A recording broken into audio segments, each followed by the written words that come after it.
Welcome back to my channel Mrunal रेसिपीजमध्ये तुमच्या सगळ्यांचं स्वागत आहे। आज आपण बनवणार आहोत पुरी आणि आज आपण मेथीच्या पुऱ्या बनवणार आहोत। पण आपण दरवेळेस मैदा यूज करतो, यावेळेस आपण गव्हाच्या पिठामध्ये करणार आहे। इथे आपण गव्हाचं पीठ घेतलेलं आहे। 2 वाटी आपल्याला इथे गव्हाचं पीठ ॲड करायचं आहे। सगळ्यात पहिलं आपण गव्हाचं पीठ घ्यायचं आहे। त्यानंतर आपण त्याच्यामध्ये ॲड करून घ्यायचं आहे धना पावडर ॲड करायची आहे। अर्धा चमचा धना पावडर, अर्धा चमचा लाल मिरची पावडर आणि चवीनुसार मीठ ॲड करून घ्यायचं आहे। त्यानंतर थोडीफार हळद ॲड करून घ्यायची आहे। मग 1 वाटी आपण त्याच्यामध्ये मेथी ॲड करून घ्यायची आहे। मेथी एकदम बारीक कापून घेतलेली आहे।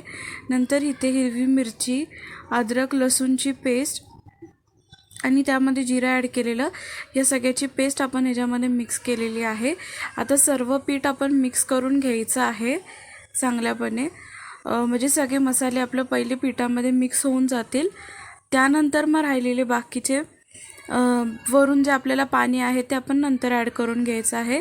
पहिला मसाला पण असाच मिक्स करून घ्यायचा आहे हाताने। आता ऑलमोस्ट आपला मसाला जो आहे तो पिठामध्ये मिक्स झालेला आहे, तर आपण थोडं थोडं लागेल तसं पाणी ॲड करून पीठ मळून घ्यायचं आहे। नॉर्मली जसं आपण चपातीचं पीठ मळतो तसंच आपण ह्याचं पण पीठ मळून घ्यायचं आहे आणि एक प्रॉपर डो तयार करायचा आहे। तर आता लागेल तसं अजून थोडंसं वॉटर ॲड करून घेणार आहे आणि आपला डो जो आहे तो आपल्याला खूप सॉफ्ट बनवायचा आहे। त्यासाठी आपल्याला पाहिजे तितकं पाणी ॲड करू शकता। जेवढं आपल्याला त्याला स्मूथ करता येईल तेवढं आपल्याला आपला डो जो आहे तो स्मूथ ठेवायचा आहे। आता हा डो आपल्याला सॉफ्ट करण्यासाठी त्याच्यामध्ये आपण 2 पळी तेल ॲड करून घ्यायचं आहे आणि परत एकदा आपण पीठ मळून घ्यायचं आहे प्रॉपरली, एक डो त्याचा चांगला तयार होण्यासाठी। तर आता ऑलमोस्ट आपला डो जो आहे तो रेडी होत आलेला आहे। इथे आपण 2 वाटी पीठ घेतलेलं गव्हाचं, त्यामुळे आपण इथे 2 पळी तेल ॲड केलेलं आहे। तर परत एकदा आपण मळून घेत आहे पीठ आणि डो रेडी झालेला आहे। आता आपण त्याला 1-1.5 तास रेस्ट करायला ठेवायचं आहे। त्यानंतर आपण चपातीच्या शेपमध्ये त्याला लाटून घ्यायचं आहे, किंवा तुम्ही छोटे छोटे गोल बनवून पण त्याचे सिंगल पुऱ्या पण लाटू शकता। इथे चपातीसारखं लाटून मी घेतलेलं आहे। त्यानंतर त्याच्या आपण ग्लास किंवा दुसरं कोणताही कशाने तुम्ही शेप देऊ शकता, तुम्हाला हवा तो शेप देऊ शकता। इथे आम्ही ग्लासने इथे पुऱ्यांच्या शेपमध्ये आपण पुऱ्यांचा शेपमध्ये कट करून घेतलेला आहे। तुम्ही बघू शकता कसं कट करून घेत आहे। तर तुम्ही दुसरा कोणता शेप द्यायचा असेल तर तुम्ही देऊ शकता। लास्ट रेसिपी मी माझ्या चॅनलवरती क्रिस्पी पनीर मॅगी थ्रेड्सची टाकलेली, ती रेसिपी तुम्ही जाऊन नक्की चेक करा।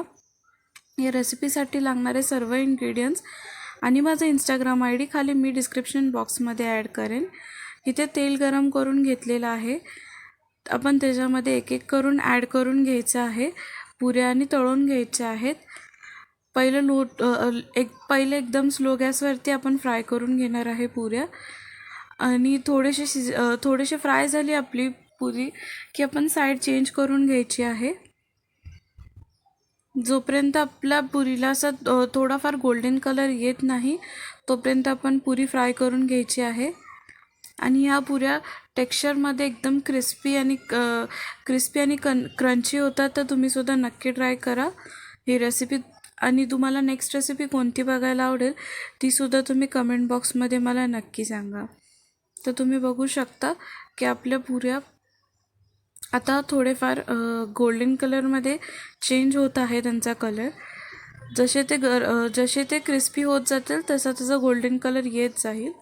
आपल्याला क्रिस्पीच बनवायच्या आहेत पुऱ्या, नरम नाही झाल्या पाहिजे। त्यासाठी आपण पहिले एकदम लो फ्लेमवरती भाजून घ्यायचे आहे। त्यानंतर आपण आपली फ्लेम जी आहे ती वाढवू शकतो। तर इथे आपले ऑलमोस्ट पुऱ्या रेडी झालेल्या आहेत। तुम्ही बघू शकता किती क्रिस्पी झालेले आहेत आणि गोल्डन असा कलर आलेला आहे।